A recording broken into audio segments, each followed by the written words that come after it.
सुने, ट्रैक किए, 5 दिनों में आपके कुछ विचार चले हैं, कुछ विचारों में परिवर्तन आया है, कुछ चीज़ें थी जो रेक्टिफाई हुई होगी, कुछ न्यू प्लान्स बने होंगे, है ना। तो बहुत कुछ ऐसा होगा कि अरे अभी तक तो मैं ऐसा सोच रही थी, ऐसा मानती थी, अरे ये तो ऐसा है, अरे मेरा ये कैसे मिस हो गया था, जबकि ये तो कॉमन सेंस की बात है ना। तो ऐसे बहुत सारी चीज़ें आपके अंदर चली हुई होगी जो आप शेयर करेंगे तो वो दूसरे भाई बहनों के लिए भी उपयोगी होगा और आपके आगे की योजना भी और सटीक बनेगी।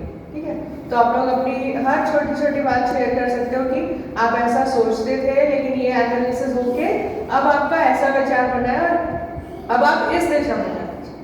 ओके, ठीक है, ये दीदी जी हमारा अभी से सहयोग आप इसको लेके जाइए, आपसे स्टार्ट करो।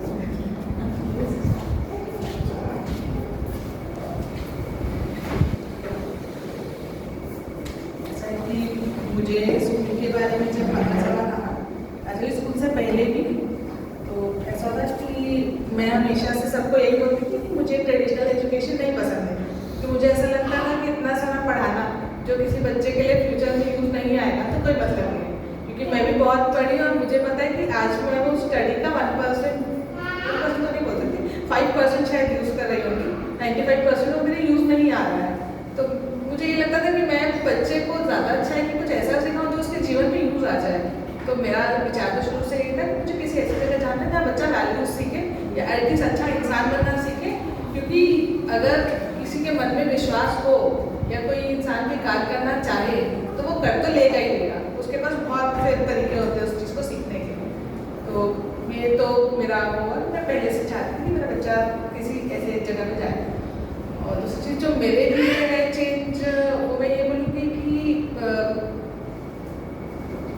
लाइफ में ऐसा होता है कि आपको मतलब दो चीज़ों से सबसे एक्सपेक्टेशंस होती है, और जब एक्सपेक्टेशन का दूसरों से भी होती है खुद से भी होती है, वो एक्सपेक्टेशन जब पूरी नहीं होती तो आपको मेंटली बहुत ज़्यादा अनस्टेबल वो चीज़ कर देती है। और वो सबके लिए, वो चाहे आप बच्चे से करें, अपने से करें, अपने रिलेटिव से करें, अपने पेरेंट्स से करें, सबसे। तो यहाँ पे आके मुझे ये चीज़ समझ में आई कि आप एक्सपेक्टेशन रखो, उसमें कोई दिक्कत नहीं है, लेकिन वो एक्सपेक्टेशन वो भी आपसे सेम रखते हैं। तो जितनी जिम्मेदारी उनकी एक्सपेक्टेशन पूरी करने की जिम्मेदारी उतनी हमारी भी एक्सपेक्टेशन उनकी पूरी करने की जिम्मेदारी है। तो सारी चीज़ें ये म्यूचुअल होती है कि अगर आप किसी को सेटिस्फाई करते हो तो वो आपको सेटिस्फाई करेंगे, अगर आप किसी को न्याय देते हो तो वो आपको न्याय देंगे, किसी को रिस्पेक्ट देते हो तो वो आपको देंगे, किसी को अपने तरफ से अफेक्शन दोगे तब मिलेगा। तो सारी चीज़ें म्यूचुअल है।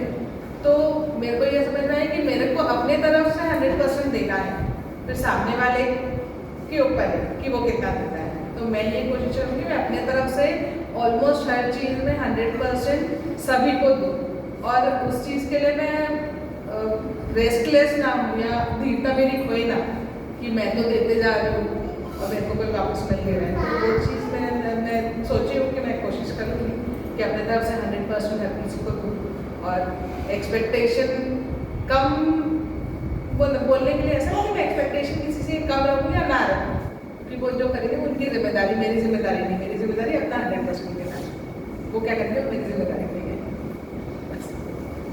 एक बात तो अच्छी बोली आपने कि मुझे मेरा तो 100% करना है। ठीक है, अपन आपकी जितनी आपकी अंडरस्टैंडिंग होगी ना उसको और थोड़ा रिफाइन कर लेते हैं कि मेरी भी भावनात्मक आवश्यकताएं हैं, इमोशनल नीड है, मुझे भी चाहिए ये सब, केयर, रिस्पेक्ट, है ना, ये सारा कुछ, एफेक्शन, ट्रस्ट, है ना, सामने वाले को भी चाहिए। तो ये हर मानव की नीड है। ठीक है, फिर आपने बोला कि मुझे जो करना है मैं उस पर ध्यान दूँ, है ना, वो भी सही है। तो आप जब करोगे वो करने से तो आपको तृप्ति मिलती है, और जिसको मिल रहा है, जैसे आप सामने वाले के साथ स्नेहपूर्वक बर्ताव कर रहे हैं, उसको स्नेह प्राप्त हो रहा है, तो उसकी तो फुलफिल हो ही रही है। ठीक है, तो ये आपके अधिकार में तो बन गया, आप तो स्वतंत्र हो गई कि I should be able to do. मेरी समझ पूरी होने से मैं न्यायपूर्वक व्यवहार कर पाती हूँ, मैं स्नेहपूर्वक व्यवहार कर पाती हूँ, मैं सम्मानपूर्वक व्यवहार कर पाती हूँ, मैं विश्वासपूर्वक व्यवहार कर पाती हूँ। उतना इंश्योर हुआ, दैट्स गुड। जिसको वो मिला वो भी तृप्त हुआ, दैट इज ऑल्सो गुड। पर वो करते हैं या नहीं करते वो मेरी जिम्मेदारी नहीं है, ये नहीं सोचना है। ये जरूर सोचना है कि वो नहीं भी करेंगे तो मैं दुखी नहीं होती, क्योंकि सही को करके तो मैं सुखी हो रही हूँ, न्यायपूर्ण व्यवहार करके मैं तो सुखी हो रही हूँ कि I am able to do it. उनके नहीं करने से मैं दुखी नहीं होती हूँ, दैट इज गुड, लेकिन वो भी कर पाए इसकी जिम्मेदारी भी हमें उन्हें करनी है। तो वो चीजें हम बच्चों के साथ तो डेफिनेटली, अभी जो अपने पास बच्चे आए हैं वो तो अभी एजुकेशन ले रहे हैं, जो एक आयु हो गई उसके बाद अब वो नई शरीर यात्रा शुरू करेंगे तब वो लेंगे एजुकेशन, ठीक है। तो ये मुझे नहीं सोचना है कि दूसरे नहीं कर पाएंगे, वो भी मानव है, उनकी भी वो नीड है। जब उनकी नीड को वो पहचान पाएंगे तो वो भी उसके ऊपर काम कर रहे हैं। तो हम इस चीज को खुला रखें, नहीं तो कहीं ना कहीं एक भेदभाव हो जाए, डिपेंडेंसी भी हो जाएगा। कल एक्चुअली ऐसा कुछ हुआ है जिसके कारण मैं आज आपको बोलूँ। कल क्या मैं यहाँ से गई तो मेरे यहाँ शादी है ना, तो मैं वहाँ गई तो मैं रात को मैं 8 बजे घर पहुँची, यहाँ से क्या गया पूरा टाइम मैं काम कर रही थी। तो मैं जब घर पहुँची ना तो मेरे हस्बैंड बोले कि तुम इतना सारा काम तो करके आई हो, लेकिन जब तुम्हारा घर पे काम पड़ेगा तो कोई नहीं आएगा करने के लिए। तो मैं बोली कि यार मेरे को वो काम करके खुशी मिली इसलिए मैंने किया, और मैं मतलब वो नहीं भी आएंगे ना तो मुझे कोई प्रॉब्लम नहीं है, मैं सारा काम खुद से अपने से कर सकती हूँ। तो दैट इज अप्रिशिएबल कि दूसरे ने नहीं किया तो आप दुखी नहीं हो, दैट इज अप्रिशिएबल। पर मैं क्या बोल रही हूँ कि अब एक स्टेप अहेड क्या होगा कि दूसरों को भी उनकी जिम्मेदारी समझ में आए, उनकी समझ भी विकसित हो, इसके लिए भी अपन हेल्प करेंगे, सहयोग करेंगे। मतलब मेरा न्यायपूर्वक जीना में निष्ठा हो जाए, वो दैट इज गुड। अब अपन क्या चाहते हैं कि दूसरा भी न्यायपूर्वक जी पाए, तो उन तक भी वो समझ पाए। उस प्रोसेस में आप दुखी नहीं होगे, वो तो बेस्ट कंडीशन है। जो कल हुआ है वो बहुत बेस्ट है, मतलब आपको अपने लिए तारीफ करना चाहिए कि आप उस चीज से अफेक्ट नहीं हुई, दुखी भी नहीं हुई, और आपका करना भी चेंज नहीं हो रहा है कि उसने नहीं किया तो मैं भी नहीं करूँगी, है ना। तो अब नेक्स्ट स्टेप बस ये हुआ कि वो भी मेरी तरह जिम्मेदारी ग्रहण कर पाए, इसके लिए मैं कैसे हेल्प कर सकती हूँ, बस इतनी छोटी थी। हाँ एक रिक्वेस्ट है जी, कि जो यहाँ बैठ के बोल रहे हैं ना, हाँ तो एक एक करके सामने यदि बोले और उसको इंस्ट्रूमेंट को इस तरफ करते हैं, हाँ। तो एक्सप्रेशन भी देखने को मिलेंगे और ज़्यादा समझ में आएगा। ठीक, रिक्वेस्ट है मेरी। हाँ ठीक, श्योर। ये फील नहीं हुआ कि मैं आज 40 इयर्स ओल्ड हूँ, बिल्कुल ये फील हुआ कि मैं भी एक बच्ची हूँ और यहाँ आके बहुत कुछ सीखा। दूसरी चीज़ ये कहना चाहूँगी, इसमें ऐसी बहुत सी चीज़ें हैं जो हमको पहले से पता थी। बहुत सी चीज़ बातें हैं कि जैसे ये वाला फैक्टर है, हमको ये पता था कि हमको हमारे नेचर से मिलता है, हमको ये पता था कि हमको पेशेंस के साथ काम करना है, हमको अपना पेशेंस लूज नहीं होना है। बचपन से लेके अभी तक ये सुनते आए हैं कि क्रोध आपकी शक्ति को कम कर देता है, ये सुनते हैं, लेकिन फिर भी हम क्रोध करते हैं। दूसरी चीज़ कि हम जो करेंगे बच्चे वही सीखेंगे, ये भी हमको पता था। ऐसी ही बहुत सी चीज़ें हैं जो हमको पता थी, लेकिन हम उसको इम्प्लीमेंट नहीं करते थे अपनी लाइफ में। पता होने के बाद भी हमने पेशेंस खो दिया अपना, हमने गुस्सा किया, और भी बहुत सी चीज़ें थी जो हमने लाइफ में अपनी गलती की। उसमें बहुत बड़ा कारण हो सकता है कि शायद हमें ये नहीं पता था कि हमारे लिए क्या चीज़ वैल्यू रखती है और क्या चीज़ वैल्यू नहीं रखती है, और क्या चीज़ नहीं रखती है, किसकी कितनी वैल्यू हमारे लाइफ में है। तो यहाँ आने के बाद वो चीज़ पता चली कि हमारे लिए क्या चीज़ कितनी वैल्यू रखती है। तो ओवरऑल यहाँ बहुत कुछ सीखने को मिला। साथ में एक चीज़ ये भी सीखने को मिली कि हर इंसान एक बराबर है, एज फैक्टर नहीं है। जैसे आज छोटी सी चीज़ जो अभी आए थे, भाभी जी लोग आए थे, वो सब यहाँ खड़े हुए थे, एक ने बहुत कॉन्फिडेंस के साथ बोला, और एक जो भाभी जी के जो प्रिंसिपल भाभी जी हैं, वो उनके में थोड़ा सा ऐसा लगा जैसे उनकी बॉडी था, एक एक्शन था जो हर छोटा बच्चा करता है जब उससे कुछ नई चीज़ करने को बोला जाए।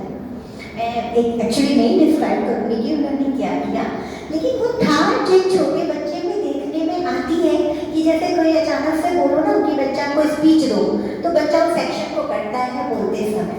तो वो एज फैक्टर नहीं होता है, हर इंसान के अंदर एक बच्चा होता है ऑलरेडी। तीसरी चीज़ जो अभी भाभी जी ने कहा कि हम और हमको सामने वाले से अपेक्षा नहीं रखनी चाहिए। तो ये तो ना एक प्रकार से देखा जाए तो जब से शादी हुई है तब से हमारे साथ होता आया है। तो ये चीज़ है कि हमें तो मेरा भी हमेशा कहीं ना कहीं ये रहता है कि मैं तो करूँगी, सामने वाला करे चाहे नहीं करे। सेम वही चीज़ जो आपने कही कि आपके हस्बैंड से आपने कहा कि आपने तो किया लेकिन आपका जब टाइम पड़ेगा तब नहीं होगा। तो वहाँ पे अपने ऊपर डिपेंड करता है कि आप क्या सोचते हैं कि क्या सही है और क्या गलत है, कि आप उसको कितना कर रहे हैं और सामने वाले से आप उम्मीद नहीं करते हो। लेकिन एक चीज़ ये भी है, बोलते हैं ना एक पत्थर को अगर एक सीख से भी घिसा जाए बार बार तो वो एक समय तो उसमें एक निशान आ ही जाएगा। तो मेरी ये सोच है अगर हम हमेशा सामने तक अच्छा करते रहें, हम अपने आप को हमको जो खुशी मिलती है अच्छा करके अगर हम वो करते हैं तो धीरे धीरे वो कहीं ना कहीं उनके मन में आएगा कि यार ये तो मैं तो हमेशा इसके साथ बुरा करती हूँ, ये मेरे साथ अच्छा ही करती है। तो वो एक ना एक दिन उसमें वो बदलाव जरूर आएगा। और बस मेरी तो इतनी ही सोच है। और यहाँ 5 दिन का सीनियर करने से बहुत कुछ सीखने को मिला। एक पल भी ऐसा नहीं लगा कि मैं क्यों हूँ क्या नहीं हूँ, अच्छा लगता था हर चीज़ सुन के, हर समय सीखने को मिला। Thank you so much.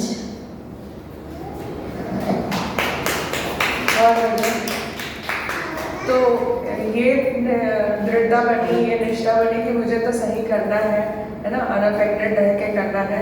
और फिर सामने आपने ये भी बोला कि अगर मैं करते रहूँगी तो उसकी प्रेरणा मिलेगी सामने वाले व्यक्ति को और वो भी कर पाएंगे, है ना। बस ये ना हो कि जो चीज़ें वो कर पाते हैं वो हमसे छूट जाए ध्यान से, बस ये ना हो। क्योंकि कल अपन सम्मान वाली बात कर रहे थे कि कुछ ऐसा तो हो ही नहीं सकता कि हर मानव गलत ही हो, बहुत कुछ वो सही भी करता है। तो जो वो सही करता है उसको अपन देख पाए, उस चीज़ का हम सम्मान कर पाए, बस ये भी ध्यान में रखना है। बाकी जो अप्रोच आप उन्होंने बोली दैट इज अल्टीमेट, मतलब बहुत सही।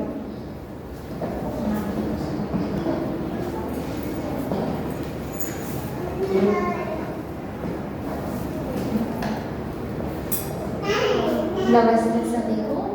बेसिकली मैं यहाँ इसलिए अप्रोच हुई स्कूल में कि जब बेटी छोटी थी तो मेरे को नॉर्मल स्किल्स नहीं समझ आते थे और खुद में इतने सारे चेंजेस देखे थे। ऐसा लगता था जो खामियां मेरे में वो उसमें ना हो, वो समझदार है, कॉन्फिडेंस है, इमोशनली स्ट्रॉन्ग है। तो वो सब चीज़ें मेरे को लगता था बेसिक में जो एजुकेशन हमको मिलनी चाहिए थी बचपन से वो मैं कहीं नहीं देख पा रही थी।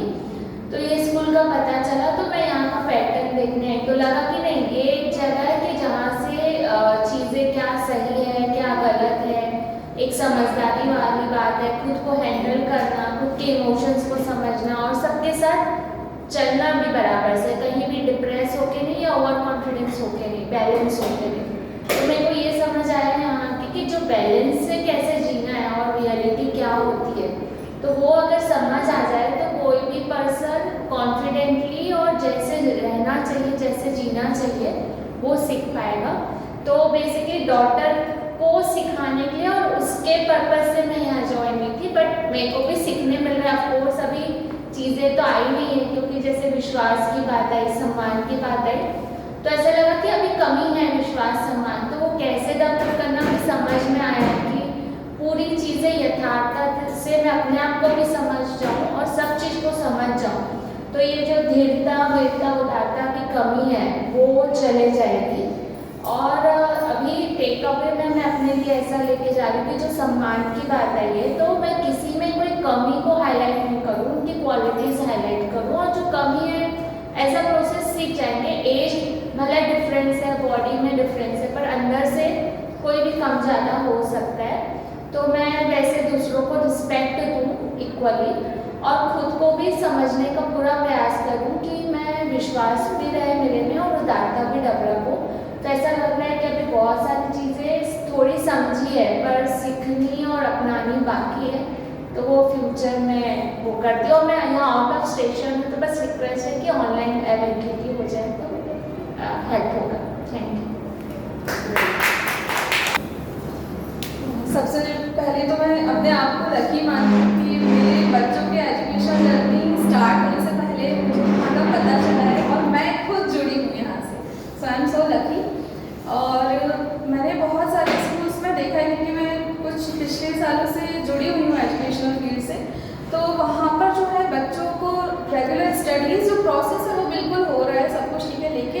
इतनी जो सुंदरता से अभिभावक भी जुड़े हैं, वो एक बहुत बड़ी बात है। क्योंकि हम बात तो कर रहे हैं कि हमें देना है यहाँ पर चेतना विकास मूल्य शिक्षा, डेफिनेटली जो अध्यापिका जी है वो बच्चों को वो देंगी, लेकिन उससे भी ज़्यादा इम्पोर्टेंट होता है उनको घर का माहौल। यदि पेरेंट्स भी ये जो इतना अच्छा कंसेप्ट है चेतना विकास मूल्य शिक्षा को समझेंगे और घर पे यदि वो भी अप्लाई करेंगे तो बच्चों को तो ओवरऑल डेवलपमेंट होगा। क्योंकि स्कूल में तो they are living only 4 to 5 hours और मैक्सिमम जो टाइम है उनका वो घर में नहीं जा रहा है। तो यदि माँ लोग या पिता लोग जो भी टाइम दे पा रहे हैं वो आके ये डेली वर्कशॉप अटेंड करते हैं मैम, तो उनका भी ये कंसेप्ट क्लियर हुआ। क्योंकि मेरे साथ खुद हुआ कि मेरे बहुत सारे कंसेप्ट क्लियर ही नहीं थे।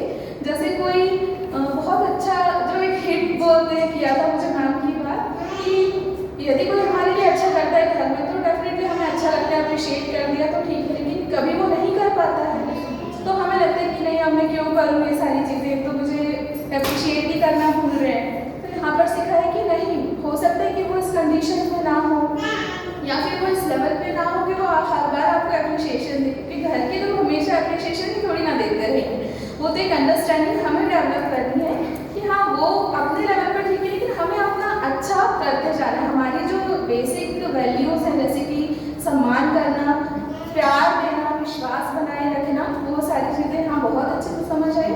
और दूसरी जो चाइल्ड मेंटालिटी होती है ये समझ आया कि वो पूरी तरह से अलग होती है। हम कई बार काम करते रहते हैं, मेरे साथ खुद होता था कि मैं बच्चों को चिल्ला देती थी आप क्यों परेशान कर रहे हो, आप जाओ वहाँ पर खेलो, वहाँ दादी दादा बैठे हैं। एक चीज़ में मैं कहना चाहूँगी, ये चीज़ ना सबके साथ होती है। जैसे एक रिश्तों को कंप्लीट करने के चक्कर में हम दूसरे रिश्तों को नेगलेक्ट कर देते हैं। जैसे कई बार होता है कि सास ससुर को खुश करने के लिए हमने हस्बैंड को साइड कर दिया, या फैमिली को कंप्लीट खुश करने के लिए हमने बच्चों को साइड कर दिया।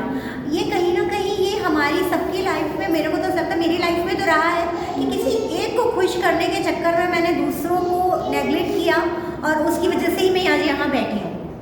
मैम उसके लिए भी हमने बहुत अच्छी बात बताई थी कि हमें सहयोग जो है अपन हमेशा बोलते हैं कि हम दे रहे हैं, उनकी हेल्प कर रहे हैं, अच्छा लगे, लेकिन हमें लेना भी है। जैसे हस्बैंड है तो यदि हम उनसे बहुत अच्छा हेल्दी कन्वर्सेशन करेंगे कि अभी मैं ये कर रही हूँ आप ये कर लो, मतलब समझ के चीज़ें करना, अपनी बात भी उन तक पहुँचाना। कई बार क्या होता है कि हम अपनी बात पहुँचाते नहीं हैं और डिसीजन ले लेते हैं कि नहीं उन्होंने तो बहुत गलत सोच लिया। अरे वो तो सोच ही नहीं रहे, उन तक वो बात ही नहीं पहुँची थी। हम बहुत अच्छे से प्यार से उनका मूड देखते हुए यदि हम अपनी बात रखते हैं तो वो भी समझेंगे इस चीज़ को। और भी मैम बहुत सारी बातें समझ आई थी कि छोटे बच्चों का जो है मेंटालिटी अलग होता है, उन्हें थोड़ा प्यार रिस्पेक्ट की ज़्यादा ज़रूरत है जितना हम अभी दे रहे हैं। आजकल वैसे तो सभी माता पिता बहुत प्यार देते हैं बच्चों को, लेकिन फिर भी जैसे सम्मान हुआ, विश्वास हुआ, जैसे हर बार वो बुला रहे होते थे पहले मैम तो मैं कभी कभी उनको नेगलेक्ट कर देती थी, लेकिन अभी वो बुलाते हैं तो मैं डेफिनेटली जाती हूँ। और एक और बात बहुत अच्छी लगी थी मैम कि जब हम कुछ अच्छा करते हैं तो हम उन्हें अप्रिशिएशन देते हैं, वाह वेरी गुड बेटा बहुत अच्छा किया। बट जब वो नॉर्मली भी कुछ चीज़ें करते हैं लेकिन बताते नहीं तो हम उन्हें अप्रिशिएट नहीं करते कि आज तो आपने खुद से कर लिए सब काम, आपने खुद से ऐसा कर लिया, वो भी हमें अब करना है। तो बहुत अच्छा लगा मैम, बहुत अच्छा वर्कशॉप था, पेरेंट्स के लिए भी बहुत अच्छा है और हमारे बच्चों के लिए तो है कि हम यदि एजुकेटेड होंगे इस पर्टिकुलर टॉपिक पर चेतना विकास मूल्य तो हम उन्हें भी अच्छा रिस्पॉन्स दे पाएंगे। So thank you so much ma'am. तो व्यवस्थित था उतनी देर, अभी बेटा जी बैठे हुए हैं आपको सुनने दे रहे हैं, कितना बड़ा सहयोग है ना। तो ये भी वाकई में मतलब हमसे ना जो छोटा छोटा चीज है ना, माइन्यूट जो है, सूक्ष्म है, वो छूट जा रहा है और स्थूल चीजों से फिर अपन दुखी हो जाते हैं। नमस्ते और हेलो सभी को। मुझे ये वर्कशॉप में आके एक चीज़ बहुत अच्छी पता चली कि पहले तो जैसे कि मुझे पता नहीं था कि बच्चों को मतलब क्या क्या चीज़ लेके जन्म लेते हैं। बच्चों के बारे में मुझे उतना पता नहीं था कि बच्चों को जस्टिस भी चाहिए, उनको सही करने का मतलब कि डिज़ायर भी रहता है, सच बोलने का उनको इच्छा भी रहती है। मुझे ये सब चीज़ के बारे में उतना पता नहीं था। अभिभावक विद्यालय से जुड़ के मुझे बहुत सारी नई नई चीज़ें सीखने को मिली और उसके साथ साथ मुझे ये चीज़ की भी वैल्यू पता चली, प्रकृति हमें जो जो चीज़ें देती है हम मनुष्य को, हम इंसान को, मानव को वो सारी चीज़ें वापस भी करनी चाहिए। हमारा एक सिंगल पर्टिकुलर पर्पस नहीं रहना चाहिए लाइफ पे कि हमें अपने करियर में आगे बढ़ना है। या फिर लाइफ में कुछ अच्छा करना है करके, हमें ये भी देखना चाहिए कि हम समाज को क्या दे सकते हैं, हमारी रिस्पॉन्सिबिलिटी परिवार की तरफ क्या है, और हम प्रकृति को या फिर जैसे कि मैम ने जीव जानवर के बारे में भी बताया था, ये सबको हम क्या वापस दे सकते हैं। हमारे लिमिट सिर्फ हम तक के नहीं रहनी चाहिए, हमें बाकी लोगों को भी देखना चाहिए, बाकी आसपास पे भी देखनी चाहिए। मैम ने फिर व्यवस्था के बारे में भी बताया था कि जब हम अंदर से मतलब कि हम अच्छा सही आकलन करते हैं तब जाके हम सही व्यवस्था भी बना सकते हैं। ये चीज़ मुझे बहुत अच्छी लगी थी मैम ने जब बताया था कि जब भी हम सोचते हैं तो सिर्फ अपने बॉडी के बारे में सोचते हैं, अपने शरीर के बारे में सोचते हैं कि हमें भूख लग रही है, हमें नींद आ रही है, हमें प्यास लग रही है करके हमें अपना हेल्थ बनाना है, हमें एजुकेशन चाहिए, हमें करियर में आगे बढ़ना है, या फिर हमें बच्चों के प्रति मतलब कि बच्चों को कुछ सिखाना है। ये सब चीज़ें हम फिजिकली खाली सीखते हैं, हम माइंड की तरफ कभी अपना सोचते ही नहीं हैं। यहाँ पर आके नई चीज़ मुझे ये पता चली कि हम अपने नॉलेज को कैसे आगे बढ़ा सकते हैं, हम माइंड की तरफ से कैसे सोच सकते हैं। मैम ने यहाँ पर मुझे बताया था कि हम यहाँ पर फिजिकली तो हमें ये सब चीज़ें प्रोवाइड होती हैं, फूड प्रोवाइड होती है, शेल्टर प्रोवाइड होता है, क्लॉथिंग भी प्रोवाइड होती है, फिजिकल सिक्योरिटीज़ भी प्रोवाइड होती है। अगर हम मेंटली अपना ये नहीं देखते हैं कि हम किसी को रिस्पेक्ट भी दे सकते हैं या खुद भी रिस्पेक्ट दे सकते हैं, ट्रस्ट, अफेक्शन, ये सब चीज़ में हमारा उतना फोकस नहीं रहता। आज के टाइम में सब इतने लाइफस्टाइल पे आगे बढ़ने के लिए इतने फोकस हो गए कि माइंड की तरफ पे कोई ध्यान ही नहीं देता है कि इनर हैप्पीनेस क्या है।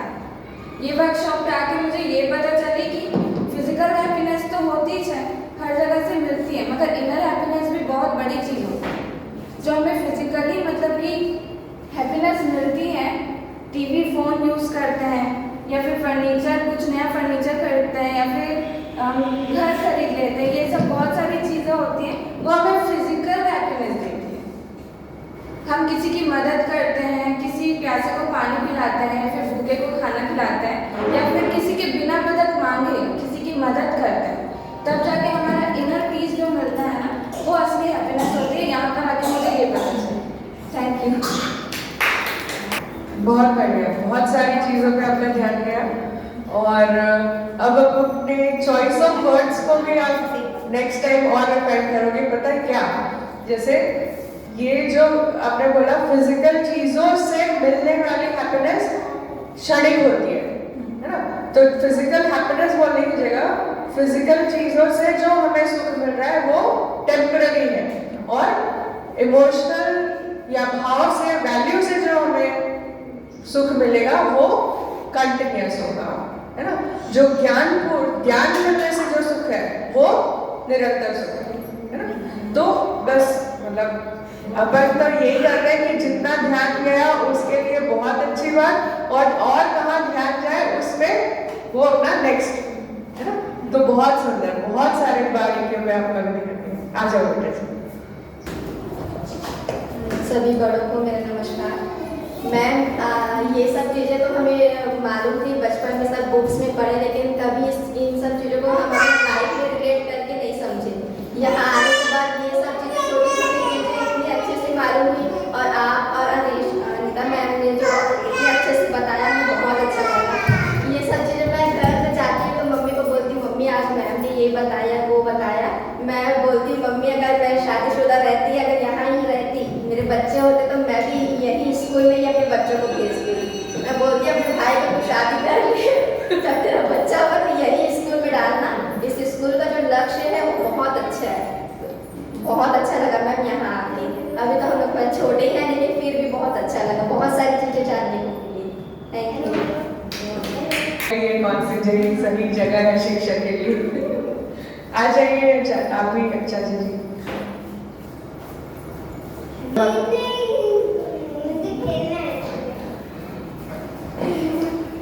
सभी को नमस्ते। मैं पुरुषोत्तम विधानी CSCB से रिटायर हुआ, और रिटायरमेंट के बाद ही मेरा ध्यान कुछ समाज की तरफ गया कि समाज क्या है, कैसा है, क्या करना चाहिए, क्या कर सकते हैं। तो मैंने ये देखा कि विकास तो हुआ है। पहले से हम आगे गए हैं कि पीछे गए हैं, किस दिशा में गए हैं, किस फील्ड में आगे गए, किस फील्ड में पीछे गए हैं। तो ऐसा विश्लेषण करते हुए हमने देखा कि पहले का जो ज़माना था वो ऐसा था कि बड़े लोग बोलते थे और छोटे लोग उन पर विश्वास करके बात मान लेते थे। बड़े लोग जो भी कहते थे उसको बच्चे फॉलो करते थे। अब साइंस का विकास हुआ तो साइंस का ये हुआ कि कोई टेस्ट करना चाहिए। कोई चीज़ बोली जा रही है तो वो सही है या गलत है उसको टेस्ट करना चाहिए। तो साइंस ने एक पद्धति बनाई कि भाई पहले टेस्ट करो और उसके बाद उसको सिद्ध करो, तब उसको मानो और उसका फायदा उठाओ। तो ये प्रक्रिया धीरे धीरे बच्चों में भी आ गई। अब यदि माँ बाप बोलते हैं कि मंदिर जाओ तो बोलते क्यों, बोलते बड़ों को काम चाहिए तो बोलते क्यों। तो अब कुछ माँ बाप तो क्यों का जवाब दे पाते हैं, कुछ लोग आधा अधूरा देते हैं, कुछ लोगों को माँ बाप को ही नहीं पता है तो वो क्या बताएंगे बच्चों को। तो हमने भी बचपन में यही पहले आदर्श रखा कि भाई हमको माँ की तरह होना चाहिए, माँ की तरह बात करना चाहिए, पिताजी की तरह समाज में व्यवहार करना चाहिए। या फिर बड़े हुए तो फिर स्कूल टीचर को आदर्श बनाया, किसी दोस्त को आदर्श बनाया, किसी पड़ोसी को, किसी और बड़े व्यक्ति को, किसी महान नेता को, गांधी जी को। कुछ सूत्र वाक्य होते थे कि सादा जीवन की दिशा, do the best what you can, try to get what you want to, try to get what you want, otherwise you will be forced to get what you get. तो इस प्रकार के कुछ आदर्श वाक्यों में हम रहते थे। लेकिन समाज में जब आए, जब बड़े हुए और समाज में हमने जो कुछ सीखा था और समाज में देखा तो बहुत कुछ अंतर था। जैसा हमको बताया गया था, जैसा हम मानते थे वैसा समाज में था नहीं। तो फिर एडजस्टमेंट वाली बात है कि समाज में यदि रहना है तो समाज के हिसाब से ही चलना पड़ेगा, आप अपनी बात लेके नहीं चल सकते। तो समाज में अच्छे लोग भी हैं, बुरे लोग भी हैं। तो यहाँ जीवन विद्या में आने के बाद हमें ये लगा कि हमने जो टिट्स बिट्स में सीखा था, सुना था, पाया था, वो यहाँ समग्र रूप में हो सकता है कि आपके सारे के सारे कंसेप्ट जो हैं वो क्लियर किए जा सकते हैं। और न केवल क्लियर किए जा सकते हैं, इसको शिक्षा के माध्यम से स्कूल में छोटे बच्चे से भी हम उसको सिखा सकते हैं ब्लैक बोर्ड पे, वाइट बोर्ड पे, और उसको समझ आ सकते हैं और वो समग्र रूप में। तो ये एक बहुत बड़ी उपलब्धि है जीवन विद्या में। मुझे आने से ये समझ में आया कि अब समाज में हम जो अच्छाई और बुराई है उसको कैसे दूर करेंगे। तो जो नई पीढ़ी आने वाली है, उस नई पीढ़ी को यदि हम समग्रता में ये सब सिखा सकें, और अब हो ये रहा है कि जो बच्चे यहाँ आते हैं उनके माँ बाप सुधर रहे हैं। तो पहले बच्चे माँ बाप जो है वो बच्चों को सिखाते थे। अब ये जीवन विद्या में जो बच्चे हैं वो अपने माँ बाप को सिखाते हैं कि जीवन क्या होना चाहिए, कैसा होना चाहिए। ऐसा मुझे महसूस होता है और मुझे लगता है कि यदि ये चीज़ बढ़ेगी, और निश्चित रूप से बढ़ेगी, क्योंकि आज की आवश्यकता, आज की क्या हमेशा की आवश्यकता है कि हर आदमी खुश होना चाहता है, हर आदमी समृद्ध होना चाहता है, हर आदमी उसके लिए प्रयास करता है। तो यदि हमको जानकारी मिल जाए, हमको सही चीज़ का पता लग जाए तो हम क्यों नहीं करेंगे। तो ये जीवन विद्या से जो मिल रहा है वो बहुत अच्छा मिल रहा है और मुझे पूरा विश्वास है कि इसमें समाज का न केवल मानव समाज का बल्कि संपूर्ण रूप से जो प्रकृति की व्यवस्था है ये अपनी पूर्णता की ओर बढ़ेगी। थैंक यू सर्जन जी, इन्होंने कितने अच्छे तरीके से ये बात को रख दिया कि जो चीज़ को हम मानते आ रहे थे उसको हम जान भी लें कि क्यों सही है, और अगर कोई चीज़ हम मानते आ रहे थे और वो लॉजिकली सही नहीं है तो उसको भी पहचानें, और जो चीज़ों को हम जान रहे हैं अभी शिविर के थ्रू, है ना, जब हम अपना जानना पूरा हो जाएगा तो हम उसे मान लेंगे। तो जाने हुए को मान लो और माने हुए को जान लो, मतलब लॉजिक के साथ में। ये बात को चाचा जी ने बहुत अच्छे से रख दिया कि अब केवल भौतिकवाद और या आदर्शवाद की बात नहीं है, अब अपन ज्ञान को समझ सकते हैं और समझकर जीने में ला सकते हैं। तो हमको दोनों की लिमिटेशंस में रहने की जरूरत नहीं। बहुत ही अच्छी बात है, और इस आयु में इतनी बातों को उन्होंने जांचा और अभी नई पीढ़ी इसको ले पाए, इसके लिए ये जो सहयोग कर रहे हैं वो बहुत ही सराहनीय है। आपको साधु है।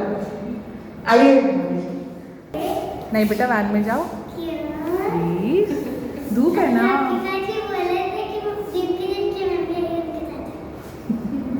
ठीक ले चलोगे? बैठो बैठो। नमस्ते सभी को, मेरा वंदना। मेरे बच्चे पढ़ते हैं यहाँ पर और एक बड़ी बेटी है जो यहाँ से पढ़ के निकल चुकी है क्लास 5 के बाद। पहला शिविर हमने किया था 2010 में, उस समय प्रेगनेंट थी मैं, बड़ी बेटी हुई नहीं थी, अंजनी भैया जी का। तो उसी समय से श्रीमान जी ने डिसाइड कर लिया था कि जो बच्चा होगा, होने वाला जो हमारा बच्चा है उसको हम इसी विद्यालय में पढ़ाएंगे। तो अपने हस्बैंड के विश्वास के साथ मैं जुड़ी इसके साथ।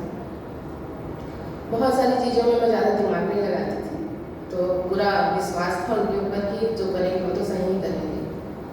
और फिर जुड़ना हुआ, बेटी को हमने पढ़ाया। तो यहाँ का जो माहौल था और बाहर का जो माहौल था वो दोनों में बहुत अंतर था। हम कबीर पंथ को मानने वाले परिवार में से हैं। बड़ी बेटी जब 5th क्लास में थी तो मैंने बहुत कोशिश की कि आगे की पढ़ाई भी हम उसको यहीं पर करवा लें, पर ऐसा संभव नहीं हो पाया।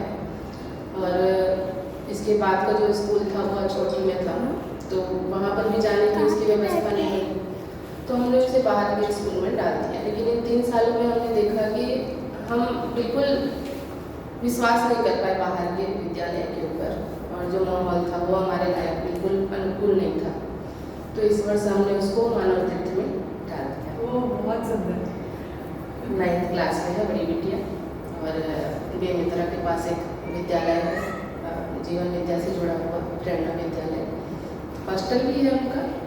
तो उसके लिए हम इसलिए अपना मन बना पाए क्योंकि हमने व्यवस्था के स्कूलों को देखा कि इस तरह का जो ये विद्या से जुड़े हुए लोग हैं, बाहर के लोग हैं, दोनों में हम अंतर कर पाए कि जो चीज़ें यहाँ से मिल रही थी बच्चों को, बाहर से तो वो मिलने वाली है।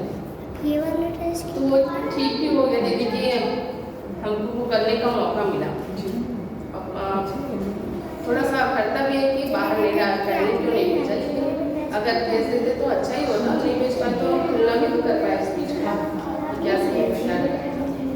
तो वो भी अपनी भी 5 साल तक थी यहाँ, तो वो भी अंतर कर पाई कि यहाँ मेरे साथ कैसा व्यवहार था, वहाँ का व्यवहार कैसा था, सारे लोग कैसे थे। तो वो अच्छे मन से गई एकदम, बहुत मतलब उसको उनको बिल्कुल भी फोर्स करना नहीं पड़ा, उसको समझाना नहीं पड़ा कि बेटा आप जाओ वहाँ अच्छा होगा। वो बिल्कुल अपने मन से गई। और सब बोलते हैं अभी भी कि इतने जल्दी आपने बच्चे को हॉस्टल में डाल दिया, तो हम तो पूर्ण विश्वास के साथ बने हुए हैं जो होगा अच्छा होगा।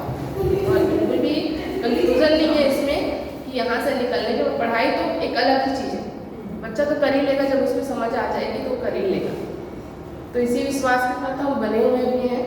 और तो छोटे बच्चे तीनों बच्चे हमारे हैं, दो जुड़वा बच्चे हैं मेरे, वो क्लास 2 में हैं और आगे भी उनके लिए यही व्यवस्था हमने सोच के रखी है कि यहाँ के बाद तो 6 के बाद हम उनको वहीं पर भेज दें। बहुत बढ़िया। धन्यवाद। अब आपकी बारी। तो 5 साल का पढ़ा के उनको दृढ़ निश्चय हो गया, यही सही बात है। बहुत सुंदर। चलिए अभी जून के डेट्स आप लोग अनीता को भी चाहिए। Thank you so much. Mamma